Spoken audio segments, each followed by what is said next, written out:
Muy buenas tardes a todos. Buenas tardes. ¿Me confirman el audio por aquí para empezar? Sí, doctor. Sí, sí escucho, doctor. Muy bien, excelente. Vamos a dar inicio entonces a nuestra clase. Antes de empezar, el examen se fijó para el día 12. ¿Me confirman eso? 12 de julio puede ser. Antes das ferias, ¿no? Muy bien. Alexandre Piris, ahí confirmó para nosotros. 12 entonces va a ser nuestra evaluación parcial. Los temas que van a ser abordados: generalidades, infectología, inmunología, inmunología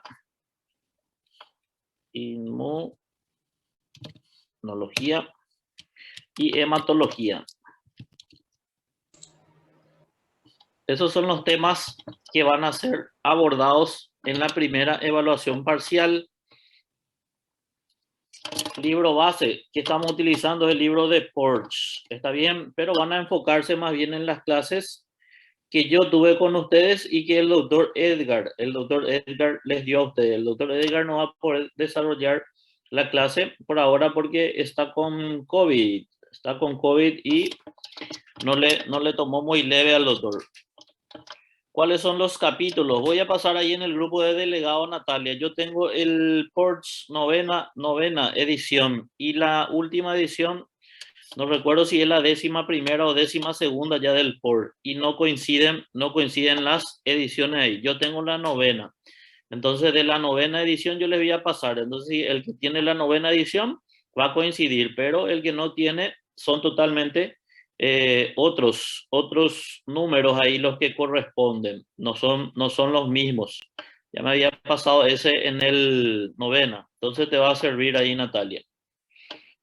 Me había pasado eso en el 2019, ya que mis alumnos tenían la última, creo que era 11ª edición en ese año, y eran totalmente diferentes ahí los números de los capítulos, pero el contenido es el mismo,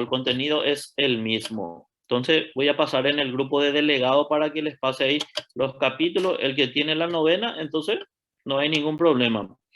Pero los que tienen otras ediciones, el número del capítulo ya les aviso que difiere. Por eso les paso ahí por nombre de los capítulos. Generalidad es el primero, ahí no hay problema. Luego infectología, inmuno y hematología. Esos son los capítulos que vamos a abordar para la primera evaluación parcial. Muy bien, vamos a iniciar nuestra clase del día de hoy. Entonces, los temas que les pasé ahí para la primera parcial y para la segunda parcial ya va el contenido que iniciamos ahora, que es el aparato respiratorio. Aparato respiratorio ya vamos a evaluar en la segunda parcial junto con cardiovascular. Entonces, buenos temas tenemos ahí para la segunda parcial, tanto para el desarrollo como para la evaluación. Aparato respiratorio, para entender la fisiopatología de las enfermedades que se van a producir en el aparato respiratorio, tenemos que conocer muy bien cómo se da entonces esa división o qué es el aparato respiratorio.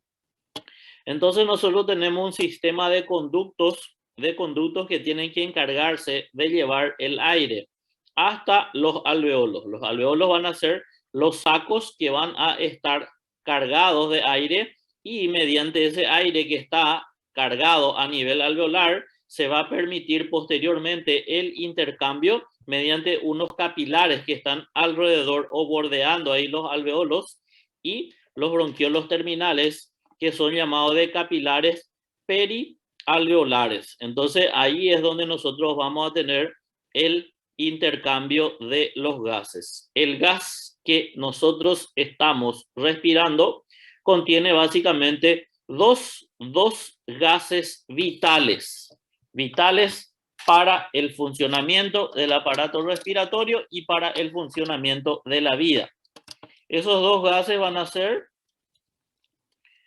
el nitrógeno y el oxígeno. Recordando que en el aire ambiental existen 760 milímetros de mercurio de estos gases. 600 milímetros de mercurio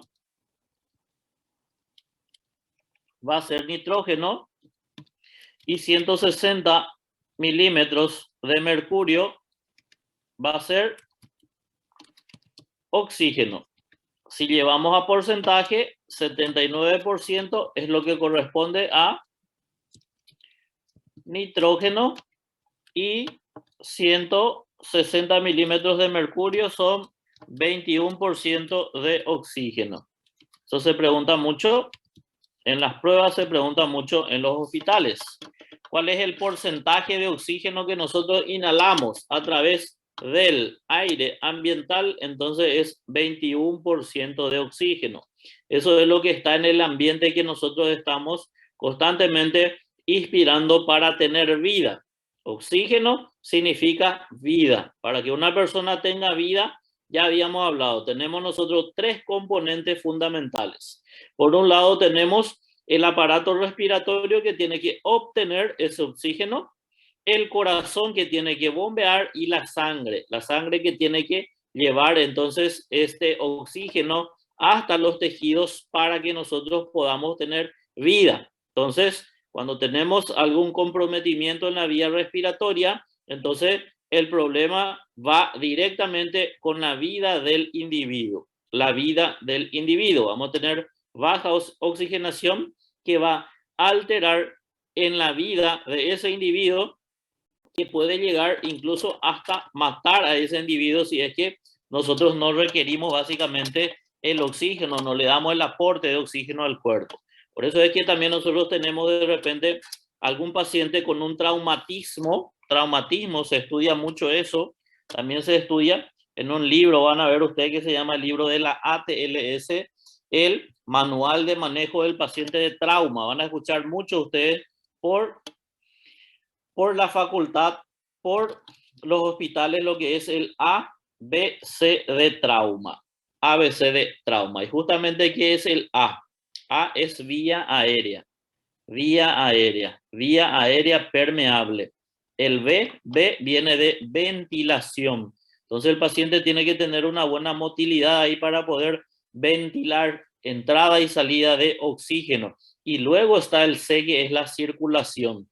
Entonces, lo primero es respirar. ¿De qué sirve que el paciente esté ahí compensado su hemorragia si no está respirando? No sirve de nada. Entonces, ¿qué es lo que tenemos que tener en cuenta? Que el paciente tiene que en todo momento estar respirando.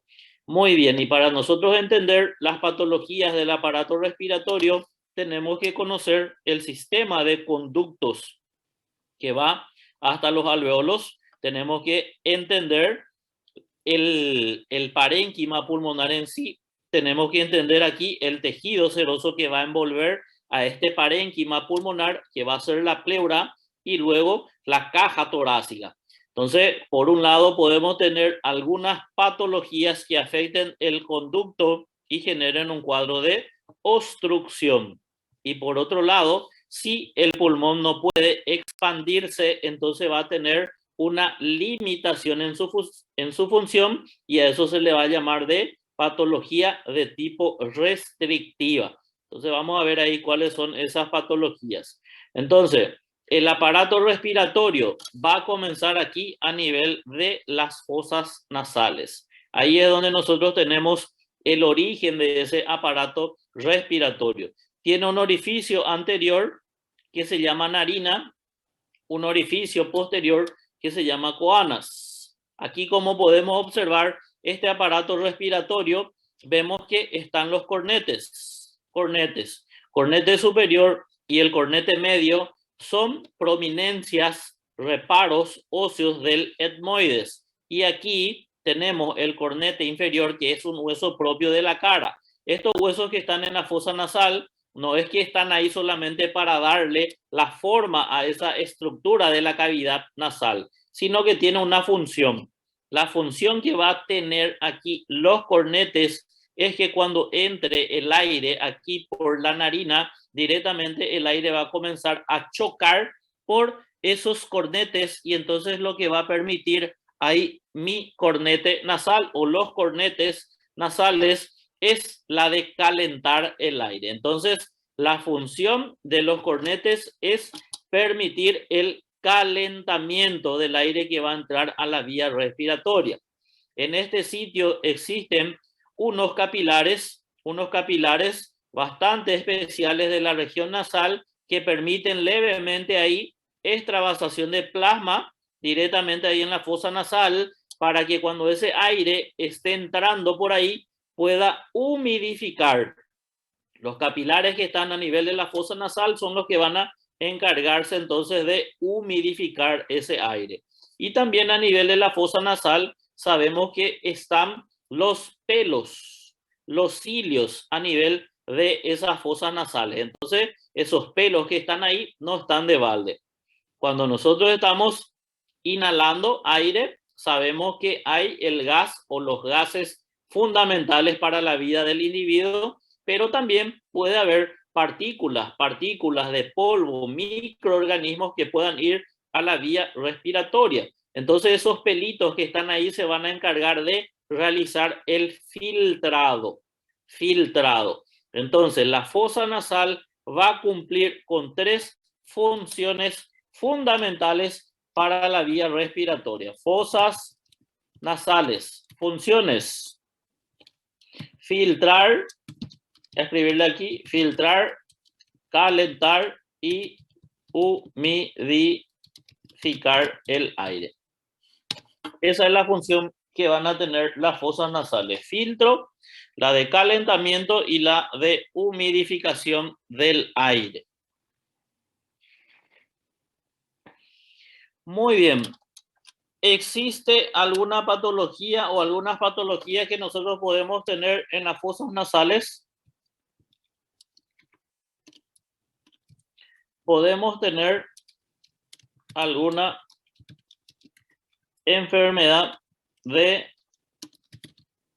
las fosas nasales. Pregunta.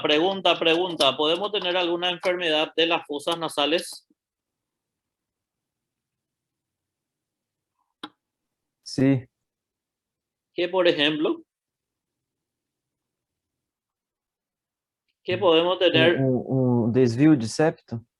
Sí, muy bien. Podemos tener desviación del septo nasal. Acuérdense que el septo nasal es la estructura que divide a ambas fosas nasales.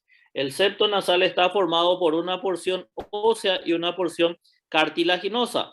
La porción ósea tenemos la lámina vertical del etmoides y el vómer. Eso forman la porción ósea del septo. Y anteriormente tenemos el cartílago del tabique nasal. Así va a estar formado. Por eso es que algún problema puede nacer directamente ahí con desvío de septo. Puede nacer directamente con desvío, pero lo más común es un traumatismo de la región nasal que genera una desviación de septo. Cuando nosotros tenemos una desviación de septo, entonces uno de ambos orificios nasales va a tener alguna dificultad para hacer pasar el aire a la fosa nasal. Ahí Natalia nos dijo el aumento de tamaño de la adenoides también. Eso se llama entonces hipertrofia de amígdala faríngea. La amígdala faríngea es la adenoides o tonsila faríngea. Entonces, tenemos nosotros un cuadro de hipertrofia de adenoides también que se puede producir. Muy bien. Aquí en la región nasal, alrededor de esta región, existen algunos huesos, miren, que tienen unos espacios. Y esos espacios, esas cavidades que hay en la región perinasal van a recibir el nombre de huesos neumáticos. Huesos neumáticos que van a formar los senos paranasales o perinasales, que quiere decir alrededor de la fosa nasal. Esos huesos neumáticos van a tener que estar cargados ¿de qué? El neumático se carga de aire. Entonces, esos senos tienen que estar cargados de aire. Esos senos tienen unos conductos que van a parar a nivel de la fosa nasal. Entonces ahí Mediante esos conductos es lo que entra el aire ahí, entra y sale ese aire de ahí. Toda esta estructura de la región de la fosa nasal y en el sitio de los senos, nosotros tenemos mucosa. Y a nivel de toda la estructura del cuerpo humano donde haya mucosa, hay células calciformes. ¿Cuál es la función que van a tener las células calciformes? Es la de producir mucus. Entonces se produce constantemente el mucus ahí y va a ser directamente drenado por ese conducto de esos senos. Si ese mucus cae por delante, si el mucus cae por delante, entonces es una opción para eliminación. O puede directamente ir hacia atrás y directamente ir a la vía digestiva. Vamos a deglutir ese mucus. Muy bien. También aquí todo este sitio es un sitio bien contaminado. Quiere decir que tenemos nosotros bacterias. Bacterias de la flora local que están abundando en ese sitio. Entonces, si nosotros tenemos una obstrucción de los conductos de los senos paranasales, es donde no va a haber drenaje de mucus que tiene que caer a la fosa nasal para ser drenada. Entonces aquí cuando hay una obstrucción de los conductos, nosotros podemos tener un cuadro ahí de éstasis de ese mucus. Y sabemos que en ese sitio también hay bacterias y esas bacterias que están atrapadas en ese sitio, esas bacterias van a proliferar. Las bacterias actúan, viven ahí en simbiosis. Eso quiere decir que no van a causar ningún daño, pero si hay un cuadro de obstrucción, van a generar una infección. Entonces, cuando nosotros tenemos una obstrucción de alguno de estos conductos, de estos senos, es donde vamos a tener la inflamación e infección de los senos paranasales que ustedes ya conocen. Eso se llama sinusitis. ¿Qué es la sinusitis? La sinusitis es una inflamación e infección de esos senos paranasales. ¿Por qué se produce la sinusitis? Se produce por una obstrucción. Es un cuadro mecánico que va a generar una obstrucción. Muy bien. Causas. Desvío de septo. Ah, profesor, yo tengo sinusitis, pero no tengo desvío de septo. Quiere decir que el desvío de septo no es la única causa. Existen otras causas. Desviación del septo. ¿A qué puede llevar? Puede llevar a una sinusitis, inflamación de los senos. Desvío de septo no es la única causa. Estos cornetes que están aquí, estos tienen aquí un tejido otra vez por encima, como si fuese una carnecita ahí que puede estar creciendo y aumentando el tamaño aquí de los cornetes. A eso se le llama hipertrofia de cornetes. La hipertrofia de cornetes también puede generar obstrucción de esos conductos y la persona va a tener sinusitis. Hipertrofia de las amígdalas. Aquí está la amígdala palatina. Si crece demasiado también puede generar obstrucción de esos conductos. Puede generar ¿qué cosa? Puede generar entonces inflamación e infección de los senos, sinusitis. Hipertrofia de la amígdala. Amígdala palatina estaría más o menos por aquí en la parte bien superior y posterior de la faringe. Ahí tendríamos la amígdala palatina o la adenoides. Entonces, hipertrofia de adenoide también puede generar eso. A nivel de la fosa nasal puede crecer algún tejido, alguna carnecita aquí, una carnosidad. Eso pueden ser los llamados pólipos nasales. Entonces, eso puede generar obstrucción de estos conductos. Hipertrofia de los cornetes, desvío de septo, pólipos nasales, hipertrofia de adenoide, hipertrofia de amígdala palatina. Cada una de estas entidades puede generar una obstrucción de los conductos que están aquí en la fosa nasal y desarrollar sinusitis en un individuo. Muy bien, ¿hay alguna duda, alguna pregunta hasta ahí? ¿Alguna pregunta? No, profesor. ¿Se está entendiendo bien? Muy bien, excelente, excelente, excelente. Continuamos entonces. Si nosotros tenemos un cuadro de sinusitis, ¿qué vamos a hacer? Ya entendemos la fisiopatología, tenemos que hacer el diagnóstico y una vez que tengamos el diagnóstico, entonces tenemos que tratar. Entonces, entendiendo la fisiopatología, vamos a poder tratar.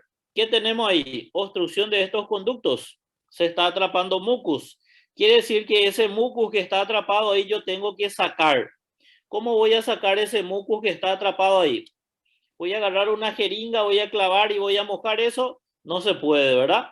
Pero sí podemos nosotros mojar esos fluidos realizando una nebulización. Paciente que está con un cuadro de sinusitis, entonces tiene que hacer una nebulización solamente con suero fisiológico. No es necesario que coloquen ningún tipo de medicamento ahí. Hay que fluidificar con suero fisiológico.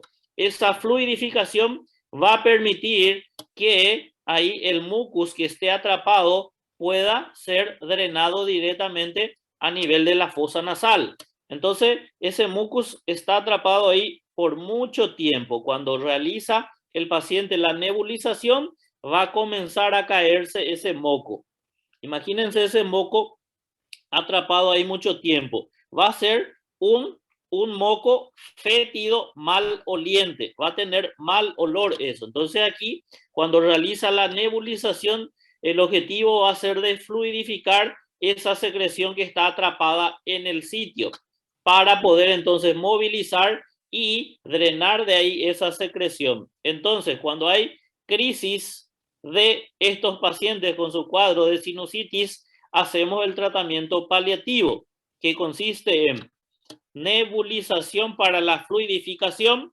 Ese paciente va a consultar porque está con dolor. Hay que indicar un analgésico a ese paciente y recuerden, quien está proliferando ahí adentro van a ser las bacterias de la flora local. Por eso amerita hacer antibiótico profiláctico a estos pacientes. Vamos a hacer fluidificación, analgesia y antibiótico. Eso es lo que nosotros hacemos en cuadros agudos de sinusitis. Una vez que nosotros superamos ese cuadro agudo, ¿será que ya se curó el paciente? No, ¿verdad? Porque estamos haciendo algo paliativo.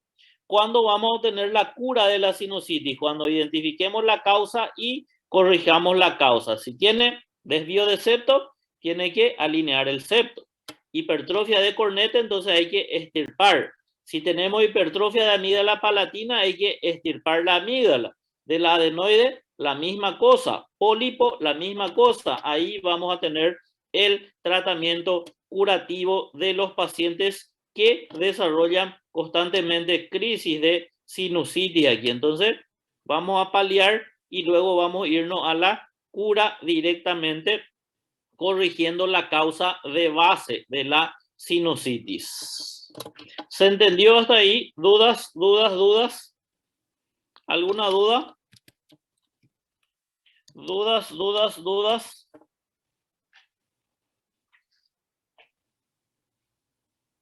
No, profesor. Acho que só nós estamos por aqui, né? Alguém mais por aí? Sim, Eu. prof. Tá todo mundo, pô. Tá todo mundo aí, só tá um caladinho, né? Isso, sim, sim, sim. Tamo junto, então, tamo junto. Muy bien, excelente, excelente, excelente. Vamos a seguir entonces aquí. Muy bien.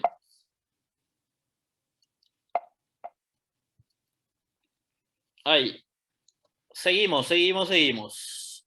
Aquí vamos a ver una entidad, algo que muy poca gente dice: nebulización, analgésico y antibiótico. Nebulización, analgésico y antibiótico.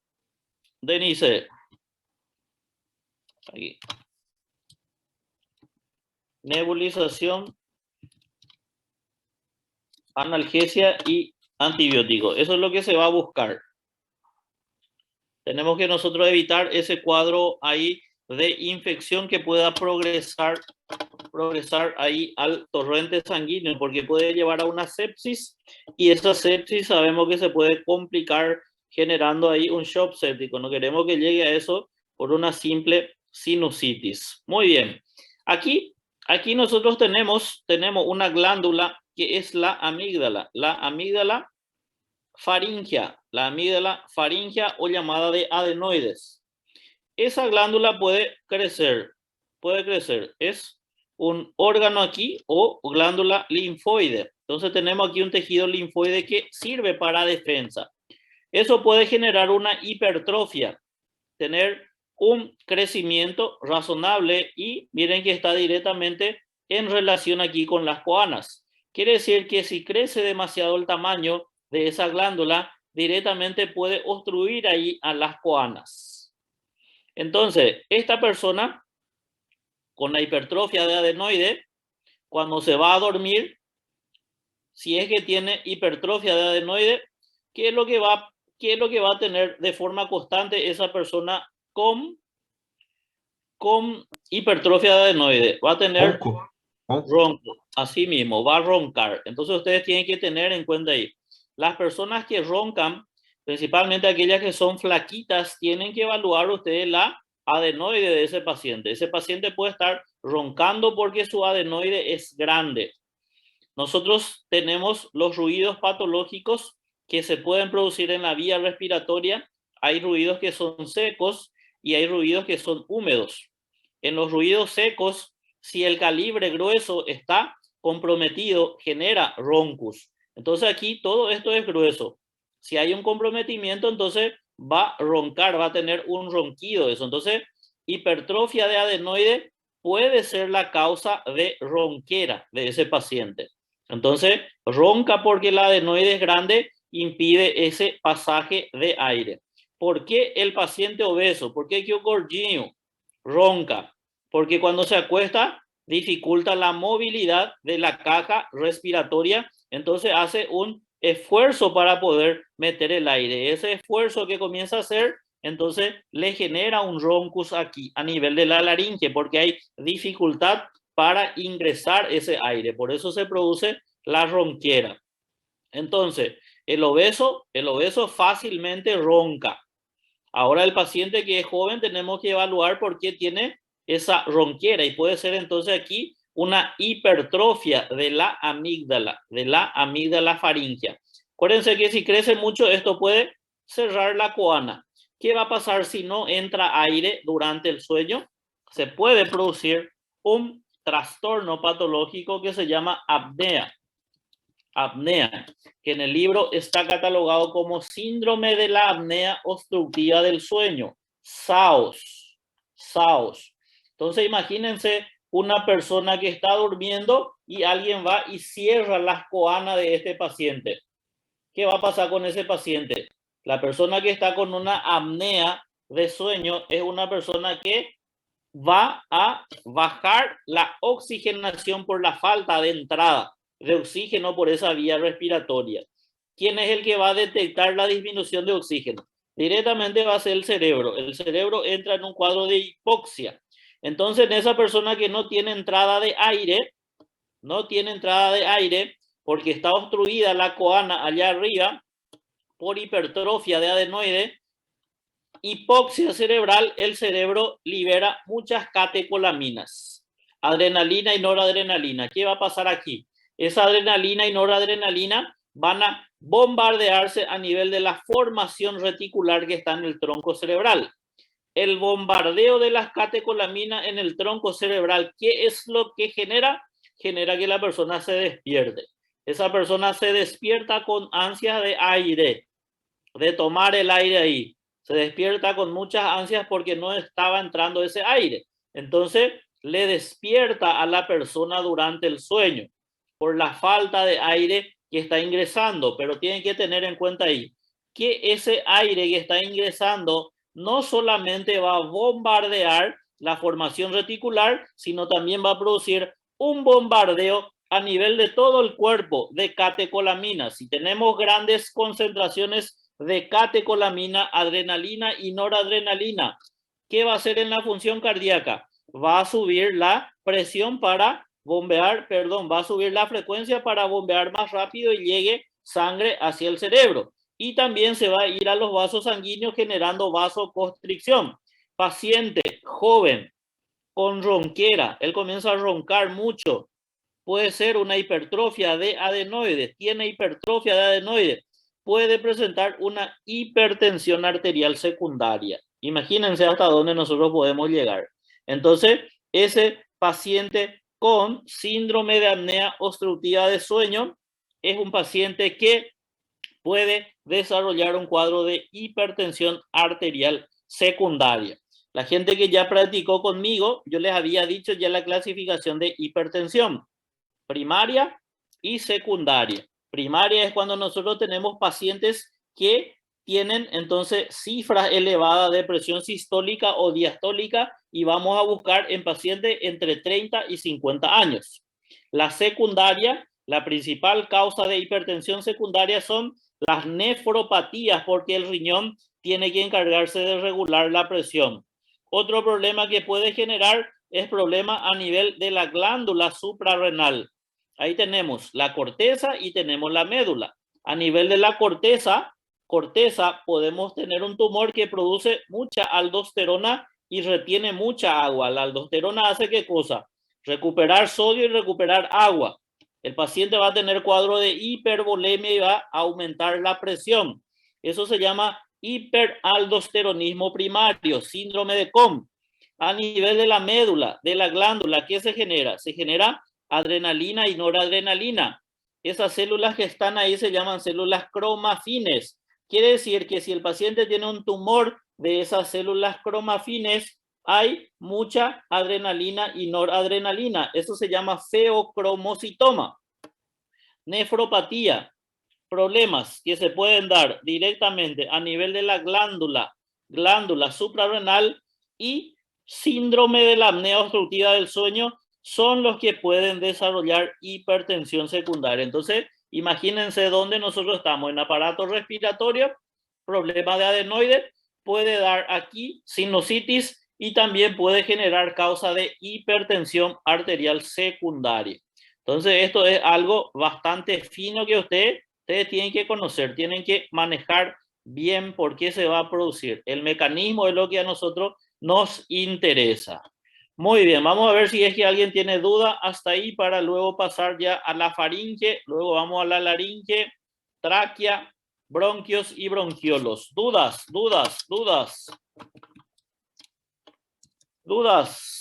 Preguntas, hasta ahí, estamos bien. Tranquilo, profe. Muy bien, excelente. Muy bien, vamos a continuar entonces. Luego, que el aire va pasando aquí por la fosa nasal, ya conocemos las funciones de las fosas nasales, ese aire viene aquí a la faringe. El aire va a venir aquí a la faringe. La faringe es un órgano aéreo digestivo. Quiere decir que el aire pasa por aquí y también el alimento que ingresa por la cavidad oral o bucal va a ir a la faringe.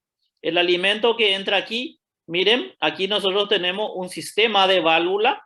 Este se llama paladar blando. Cuando vamos a tragar, este se eleva para cerrar aquí el pasaje de alimento a nivel de la fosa nasal. Y aquí tenemos otro sistema de válvula aquí, que es la epiglotis, que también se contrae, tiene que bajar para cerrar aquí la aditus, que es el orificio que tiene la laringe en comunicación aquí con la faringe.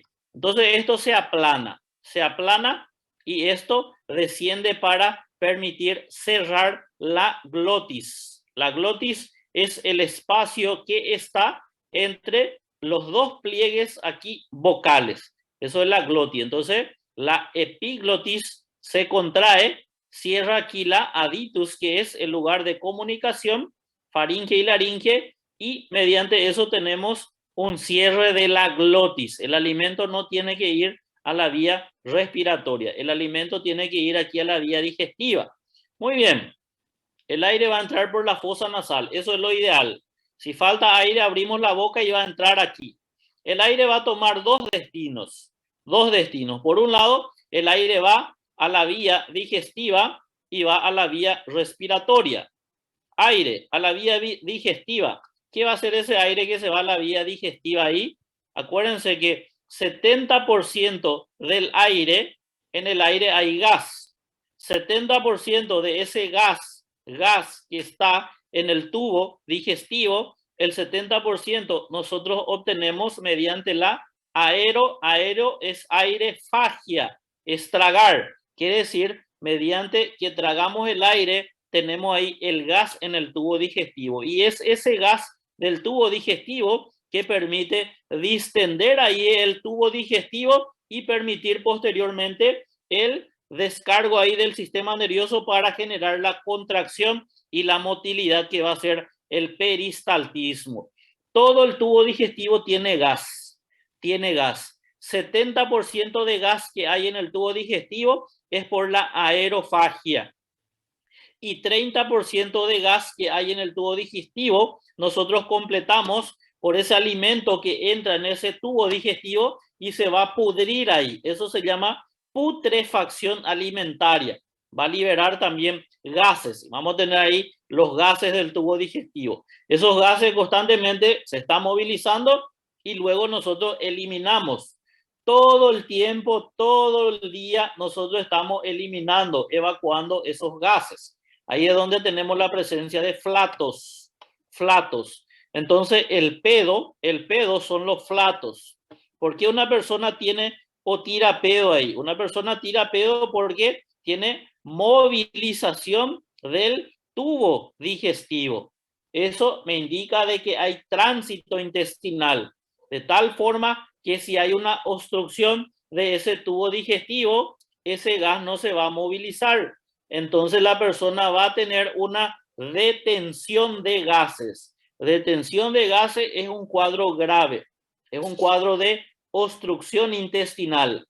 Vamos a tener que va a tener dolor por un lado, se va a distender el abdomen, el paciente va a tener detención de heces y va a tener detención de gases. Eso es indicativo de que hay una obstrucción intestinal. Por eso es importante ahí realizar el control constantemente, principalmente en esos pacientes que están internados si es que presentan flatos. Eso se estudia y se evalúa mucho en cirugía. Cirugía, el paciente, la gran mayoría, entra para operarse.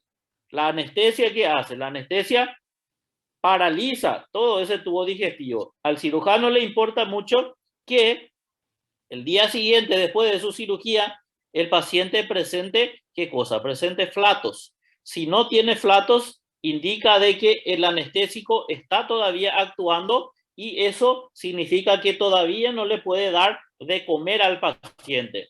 Y es fundamental iniciar una alimentación precoz para que pueda cicatrizar bien la herida. Entonces tenemos que tener en cuenta eso. Entonces podemos dar de comer a una persona que tiene ahí todavía una falla en la motilidad. Eso se llama ilio paralítico. Entonces si no se mueve el intestino, el paciente va a comenzar a vomitar. Y si vomita, hace mucha fuerza de la pared abdominal y si es que está con una herida, eso va a abrir completamente otra vez. Entonces de nada va a servir ahí la cirugía que se hizo si es que nosotros no controlamos todo eso. Y el otro aire viene aquí a nivel de la laringe. La laringe es un órgano del aparato respiratorio y también es el principal órgano de la fonación. Ahí nosotros tenemos cuerdas vocales falsas, que son los pliegues vestibulares, y las cuerdas vocales verdaderas, que van a ser en este caso el pliegue muscular o pliegue vocal. El orificio que hay entre ambos pliegues es lo que me forma ahí la glotis. La glotis, ahí por donde tiene que pasar el aire. ¿Dónde va el aire posteriormente? Se va por la tráquea. Y la tráquea ya van a ser anillos cartilaginosos. Esto va hasta la carina. Y la gran mayoría de los libros me dividen a toda esta estructura aquí, fosa nasal, faringe, laringe y tráquea, como vía aérea superior. Vía aérea superior. Existen otros libros que le dividen hasta aquí, hasta la laringe. Y aquí ya le habla de la tráquea. No hay ningún problema en nosotros tener cualquier tipo de división para poder resolver. Sí tenemos que conocer la función de cada una de estas vías entonces. Entonces hasta aquí nos menciona a nosotros la gran mayoría. Hasta la carina, que es el sitio donde la tráquea se divide en bronquio derecho e izquierdo, tenemos como vía aérea superior. Luego tenemos aquí que los bronquios se van a dividir. Bronquio principal derecho, izquierdo. El derecho se divide en segmentario superior, segmentario medio y el segmentario inferior. O bronquio lobar, lobar superior, lobar medio y el lobar inferior, que va a ir para el lóbulo pulmonar derecho, el lóbulo pulmonar medio y el lóbulo pulmonar inferior. Y aquí el bronquio principal se va a dividir en dos segmentos, aquí en el superior y en el inferior, que van a ser llamados de lobar superior e inferior. Para el lóbulo pulmonar, aquí el superior, el inferior. El izquierdo no tiene un lóbulo medio porque es el sitio donde va a estar alojado al corazón. Entonces aquí tenemos entonces tráquea, bronquios, tenemos los bronquiolos y por último vamos a tener los saquitos alveolares que parecen unos racimos de uva. Toda esta estructura ya posteriormente va a formar el parénquima del pulmón, el tejido que envuelve al pulmón aquí directamente, entonces va a ser la pleura. La pleura es un tejido seroso que va a envolver por una parte al pulmón, se llama pleura parietal, y por otra parte envuelve la pared torácica directamente sobre la fascia endotorácica, que va a ser la pleura visceral. Ahí hay un pequeño espacio, que es un espacio virtual, tiene una pequeña cantidad de líquido en condición normal y la función es permitir que el pulmón pueda trabajar en ese sitio para que se pueda expandir y retraer. Toda la patología que se dé a nivel de los conductos aquí que nosotros nombramos, eso se va a llamar de patología de tipo obstructiva. Obstrucción, entonces, es problema en los conductos. Toda la incapacidad de expansibilidad pulmonar, entonces va a generar una limitación al trabajo pulmonar y a eso se le va a llamar de restricción. Entonces, en fisiopatología nosotros vamos a dividir las patologías directamente en enfermedades obstructivas o que generan obstrucción y por otro lado las enfermedades de tipo restrictiva. Entonces, el día de hoy tenemos que hablar de forma general y ya en las siguientes clases vamos a ir a estar hablando de cada una de las entidades para conocer el mecanismo por el cual se va a producir la alteración de la función y me va a desarrollar la enfermedad. Cuando nosotros hablamos de obstrucción, entonces el problema está en el conducto, impedimento para paso de materia, ya sea sólida, líquida. En el caso de la vía respiratoria van a ser los gases en vías o conductos que tiene el cuerpo. Y la patología restrictiva o restricción, entonces significa limitación a la actividad en su normalidad. Vamos a ver aquí qué es lo que puede generar entonces un cuadro de restricción de la función respiratoria. Muy bien.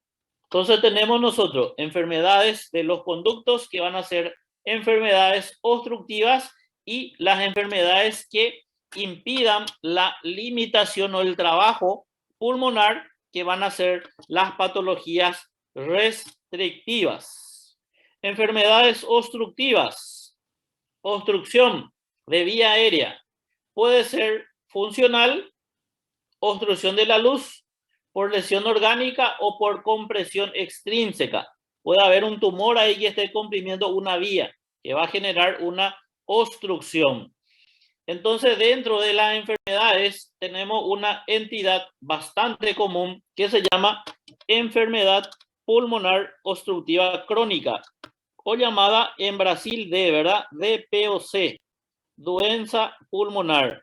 Entonces, la enfermedad pulmonar obstructiva crónica es una entidad que tenemos que estudiar bien y entender bien esta enfermedad.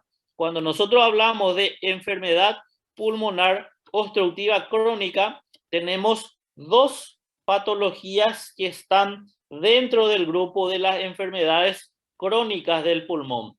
Por un lado tenemos la bronquitis crónica y por otro lado tenemos el enfisema pulmonar, que es cuando hay una destrucción del tabique alveolar. Y a nivel del tabique sabemos que están los capilares que permiten el intercambio de gases. Entonces, el enfisema pulmonar genera la destrucción del tabique, no hay capilares para realizar el intercambio gaseoso, entonces este paciente tiene mucho aire que no puede utilizar. Entonces vamos a estudiar bien posteriormente la diferencia entre estas dos patologías y conocer muy bien. Ahora, ¿por qué una persona puede tener bronquitis o enfisema? ¿Por qué una persona puede desarrollar enfermedad pulmonar obstructiva crónica? Tenemos tres causas principales. Aquí se nombran más, pero son tres causas principales que van a desarrollar el cuadro aquí de enfermedad pulmonar. Por un lado, el cigarrillo es fundamental en la génesis de la enfermedad pulmonar obstructiva crónica. Cocinar con leña, fumador pasivo, ese también es otra causa muy importante. La gente de antes, recuerden que cocinaba mucho con leña, o la gente que hasta hoy en día vive mucho que la gente que vive en el campo cocina mucho con leña, entonces inhala mucho ese gas carbónico, eso genera destrucción ahí del parénquima pulmonar. Cigarrillo, el humo de la leña y déficit de la enzima, hay déficit de la alfa-1 antitripsina. Es la principal o son las principales causas que puede hacer que una persona desarrolle aquí un cuadro de enfermedad pulmonar obstructiva crónica, la EPOC o DPOC. Muy bien, otra entidad dentro de las vías tenemos la bronquitis. Inflamación entonces aguda del bronquio. Principal causa para que se inflame de forma aguda son entonces los trastornos virales. Infecciones de tipo viral. La infección más común del ser humano, infección viral. Esa es la más común y esa es la que más comúnmente va a afectar a los bronquios, generando el cuadro de bronquitis aguda. ¿Qué tenemos después? Tenemos después la bronquietaxia. Bronquietaxia es cuando hay una destrucción ahí de la musculatura. Entonces eso genera un cuadro de inflamación anormal, distorsión en los bronquios y los bronquiolos. Entonces, ¿qué es lo que se va a producir aquí cuando se destruye esa musculatura? No puede realizar un buen trabajo ahí de contracción y relajación y hay un acúmulo de secreción. Se va a acumular secreción que va a obstruir ahí el bronquio. Entonces, esa secreción acumulada es la que va a generar un cuadro de obstrucción. Esa es la bronquietaxia. ¿Qué tenemos después? Bronquiolitis. Inflamación de los bronquiolos. Tenemos que conocer bien la definición. Bronquiolitis. ¿Qué es una bronquiolitis? Bronquiolitis es inflamación de los bronquiolos, pero es sibilancia o chillido de pecho el primer episodio que tiene un niño menor a 2 años. Si ustedes encuentran a Dr. House por el hospital evaluando a un paciente, imagínense un paciente de 40, 50 años, y Dr. House le dice a usted, este paciente está con bronquiolitis. Entonces ahí el Dr. House no era Dr. House. Quería convertirse ahí en Dr. House y no tenía bien la definición de bronquiolitis. Una persona mayor aquí de 2 años no puede desarrollar más bronquiolitis. Bronquiolitis es la primera sibilancia o chillido de pecho que se da en niños menores de 2 años. El pico normal, común, hasta los 6 meses. 6 meses ahí generalmente ya tienen el primer chillido de pecho. Eso es lo más común que van a ver. Pero el libro me dice hasta 2 años. El primer chillido de pecho o sibilancia que tenga hasta 2 años, eso es bronquiolitis. Pero más común ya se desarrolla en los primeros 6 meses de vida. Sibilancia, el agente causal es el virus sincitial respiratorio. 75% se da por virus sincitial respiratorio. Entonces es primer episodio de sibilancia hasta los 2 años de edad. Esa es la bronquiolitis. Entonces tenemos ahí toda la afección desde allá arriba hasta los bronquiolos. Cualquier proceso patológico que se dé aquí a nivel de los conductos me va a generar un cuadro de tipo obstructivo. Entonces a estas entidades vamos a estar llamándole de enfermedades obstructivas. Luego vamos a entrar a detallar cada una de estas enfermedades. El asma. El asma también es un problema que se da a nivel de los conductos por hipertrofia de esa musculatura bronquial. Eso va a generar disminuir el calibre del bronquio. Entonces aquí una enfermedad pulmonar obstructiva, pero esta no es crónica. Acuérdense, es una enfermedad pulmonar obstructiva, pero el asma no es un cuadro crónico. Miramos aquí, esto es la luz normal. Aquí ya tenemos un proceso inflamatorio de la musculatura. Aquí ya el calibre totalmente disminuido. Entonces, ¿qué tenemos aquí? Vamos a tener una hipertrofia de esa musculatura y hay un cuadro de hipersecreción. Esto se da, el proceso inflamatorio se da aquí principalmente por la exposición a alergenos. Cuando la persona entra en contacto con los alergenos que le generan el cuadro ahí de inflamación de la musculatura o de la mucosa en sí, es donde el paciente puede desarrollar crisis de dificultad respiratoria y lo que muchos llaman como crisis de asma. Vamos a encontrar ese paciente ahí en el hospital, principalmente con chillido de pecho, que son las sibilancias que se van a producir porque aquí hay una obstrucción, disminución del calibre, que va a generar que cuando a medida que quiera salir ese aire va a generar un silbido. Ya es por la obstrucción de ese calibre en sí. Muy bien, luego vamos a estar detallando bien lo que sería el asma. Vamos a ver las causas que se va a desarrollar y cuál es la fisiopatología que va a tener ese paciente con un cuadro de asma entonces. Y luego tenemos las patologías de tipo restrictivas. Entonces, una incapacidad para esa expansión pulmonar. Entonces, es el estado en el que se pierde la capacidad de distender el pulmón. ¿Por qué podemos tener una incapacidad? Puede ser directamente por problema a nivel pulmonar. Entonces, podemos tener causa intrínseca, como podemos tener causa extrínseca. Un ocupamiento a nivel pleural. En la pleura pueden haber dos cosas, o aire o agua o líquido. Entonces, aire, neumotórax, el líquido ahí derrame. Si yo tengo un líquido en el espacio pleural, eso va a impedir directamente ahí la expansión de ese pulmón. También las deformidades que se pueden dar de la caja torácica o problemas neuromusculares pueden impedir ahí el funcionamiento. Entonces, nosotros dividimos como intrínseco y extrínseco. Intrínseco, el propio parénquima tiene el problema de distensión y el extrínseco, problemas que se dan a nivel de la pleura, la caja torácica o el abdomen. Ese paciente muy obeso tiene dificultad para respirar, ¿verdad? Puede elevar mucho el diafragma, incapacidad para bajar. El paciente que tiene ascitis, la misma cosa, líquido en el peritoneo. La embarazada, lo mismo sucede con la embarazada. Cuanto más va avanzando el estado ahí de la gestación, el útero va elevando mucho ese diafragma y la paciente no puede generar entonces ahí una disminución o un descenso diafragmático que es necesario para la entrada de aire. Intrínseca, enfermedades ahí directamente del pulmón.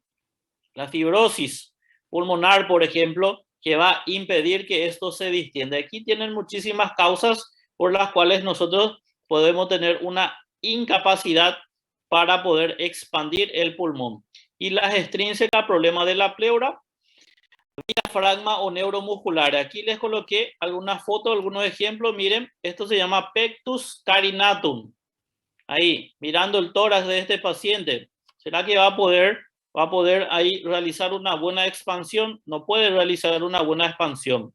Desviación de la columna vertebral, desviación lateral, una escoliosis. No puede realizar una buena expansibilidad. Ese paciente que tiene una hipercifosis o una hiperlordosis también puede generar una alteración en la movilidad de la caja torácica. Aquí tenemos qué cosa, aquí al revés, miren el pecho totalmente hacia adentro. Entonces se llama pectus excavatum. Aquí nosotros no vamos a poder tener una buena expansibilidad ahí de la caja torácica.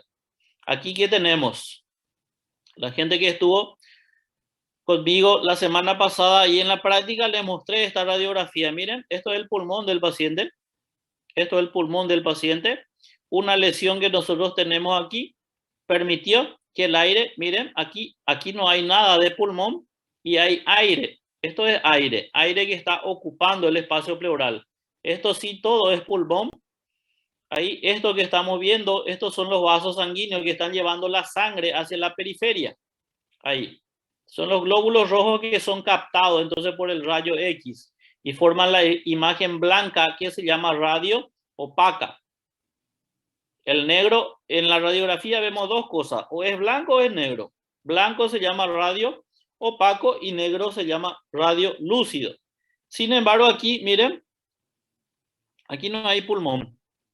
Aquí no hay, estos son los vasos sanguíneos, no llegan hasta aquí. Esto es porque el paciente tiene aire en el espacio pleural y la presencia de aire aquí a nivel del espacio pleural, eso se llama neumotórax. Este es un pulmón que no puede expandirse. Entonces, esto es una patología de tipo restrictiva. Hay que colocar un tubo de drenaje para que el aire salga y realizar el trabajo respiratorio para expandir este pulmón. Eso va a ser el tratamiento. Aquí podemos ver, miren, una imagen totalmente blanquecina ahí a nivel de la pleura. Esto es derrame. Taponamiento cardíaco derrame puede causar enfermedad restrictiva. En el caso del taponamiento cardíaco, Fadio, va a ser una restricción para el corazón, no para la función respiratoria. Entonces, el taponamiento cardíaco va a ser una entidad restrictiva para el corazón. El corazón está aquí, en el medio, aquí se ve mejor. Ahí está el corazón tiene su pericardio. Si hay una extravasación aquí de la sangre en el espacio pericárdico, esto puede colapsar el corazón, impedir que el corazón haga su diástole. Entonces a eso nosotros le llamamos de taponamiento cardíaco. El derrame pericárdico dice puede causar enfermedad restrictiva, pero eso es la función cardíaca, no pulmonar. Van a ser funciones restrictivas cardíacas, no pulmonares. El derrame pleural, sí, aquí esto va a impedir que se genere ahí una expansión del pulmón debido a que tenemos ocupamiento de líquido, en este caso, en ese espacio pleural. Muy bien. Aquí tenemos un pulmón preparándose para un trasplante pulmonar. Entonces el pulmón también puede trasplantarse. ¿Una persona puede vivir con un solo pulmón? Sí, puede vivir con un solo pulmón. Entonces eso tienen que conocer, tienen que saber también. Muy bien, vamos a ver si hay dudas, si hay preguntas para estar encerrando nuestra clase del día de hoy. ¿Dudas? ¿Preguntas? Doutor, Sí. En la radiografía del tórax, el neumotórax, se ve mais distribuído el aire e dá para se imaginar assim, e el derrame pleural se observa mais abaixo nos lóbulos inferiores, los líquidos. No. Acá, cuando nosotros tenemos que estar extravasando el aire, ¿cómo nosotros vemos el aire en la radiografía? Vemos negro, ¿verdad? Vemos negro, ahí está, miren, ahí, negro. Pero se observa que ele se distribui casi que igualmente por todo el pulmón. Sí, así mismo. Ahí hay una distribución a nivel del espacio pleural casi uniforme. Sin embargo, aquí el vértice tiene mucho. Aquí no hay una distribución uniforme con respecto aquí a la parte superior, media e inferior. Aquí tenemos mayor concentración. El aire va a ir más hacia arriba. El gas va más hacia arriba. Por eso la gente que fuma, ahí ustedes imagínense, están fumando y el aire que está saliendo va para dónde, va para arriba o va para abajo. Eso va para arriba. Lo mismo va a pasar ahí a nivel pulmonar, donde hay un mayor acometimiento pulmonar. En la parte superior, ahí es donde va a irse mayormente entonces ese gas que se inhaló y que va a tener una mayor afección. Entonces a nivel del vértice es donde vamos a tener un mayor acometimiento. Aquí nosotros tenemos ¿qué cosa? Tenemos el espacio. Vamos a tener una distribución casi una distribución de tipo simétrica del gas que va a estar ocupando. Pero el líquido, así como dijiste, el líquido se va a ir abajo.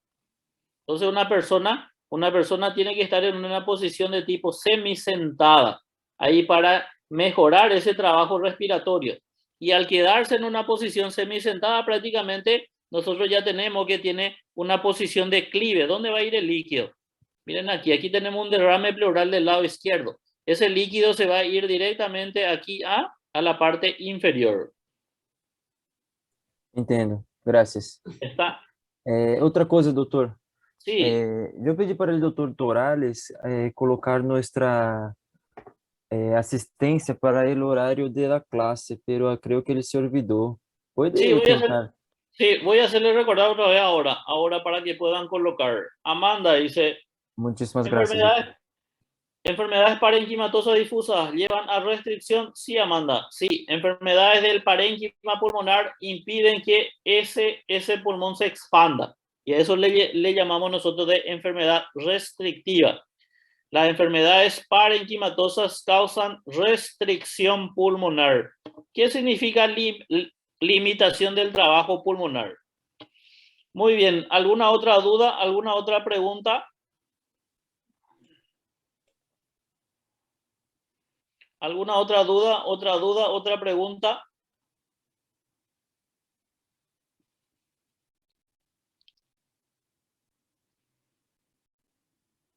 Obrigado, professor. Muy bien, excelente. Muy bien, agora vamos ir para a aula do hardware, né? Pessoal que tem tempo aí, Instagram, hardware. 19 y 20, recuérdense todo.